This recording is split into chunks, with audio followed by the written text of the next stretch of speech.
Hey folks, this is Ron with Off-Road Tracks. Just want to do a little lesson or tutorial today on antennas. So let's dive in, try to keep it as lighthearted as we can. First, I want people to understand where the length of the antenna comes from. It's not just arbitrary. But the calculation typically given in meters, I've converted it into feet here, is 936 over the frequency in megahertz.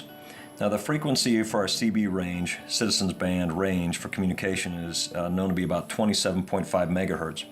That would give us a 34-foot antenna.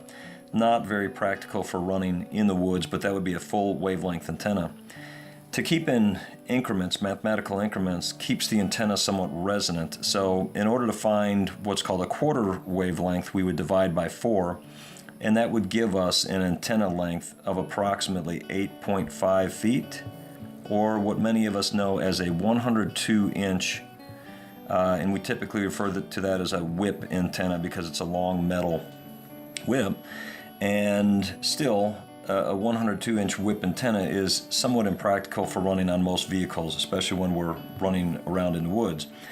In order to even use that, we would typically need to run something, and you'll see here, such as a spring, and that keeps the antenna from just hitting objects and bending or snapping.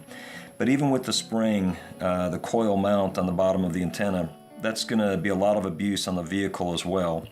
So one of the ways we can keep from having to run the full 102-inch whip here and get an equivalent resonant antenna is we cheat a little bit, and they use a coil. So if you look at these antenna examples here, if you ever notice on the Fire Stick antenna, it has this wire wrapped up the antenna. In base loaded antennas like you see here, the coil is actually wound into the base, and then a center loaded antenna, sometimes you'll see these on truckers' rigs, the coil is wound in there. These coils that I'm talking about here is making the antenna electrically look longer. Not quite as efficient as the 102-inch whip, but nevertheless allows us to run a shorter antenna and still be somewhat efficient. To talk real quick about the other thing that makes the antenna efficient is to talk about the bonding. Sometimes people refer to grounding electric, but electrical runs along a thin wire, okay?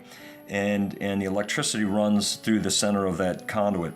In radio frequency, it runs along the surface, and this material you see here that is a braid, we call it, and many CB stores will sell this, but that is the braid that I sometimes refer to bound the vehicle. And notice here that we have it bonded to a chassis frame rail, and that gives us the best bonding to something solid. Now, why bond an antenna? What is it with the bonding of the antenna that makes it more efficient? If you think of something, let's say like a tuning fork, and if we took a tuning fork and we struck the tuning fork and held it in our hand, it would not be quite as resonant, okay, getting a signal, a sound signal out, as if we put it in a vise and tighten it down hard. That would give us a good strong foundation, and then this thing would really resonate, okay?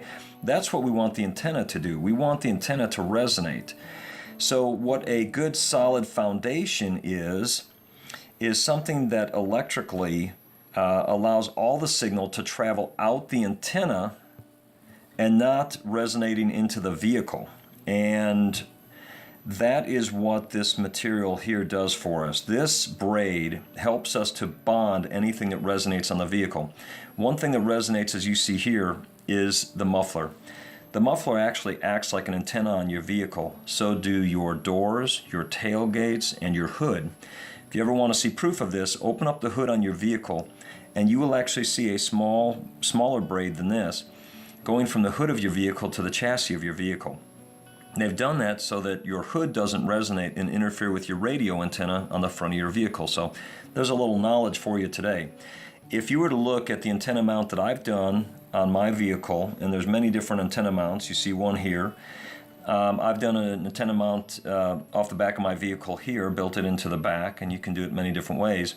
But if you were to look close, you would see that I've got that braid that goes all the way from my antenna mount all the way down to the chassis of my vehicle and is bonding this antenna mount.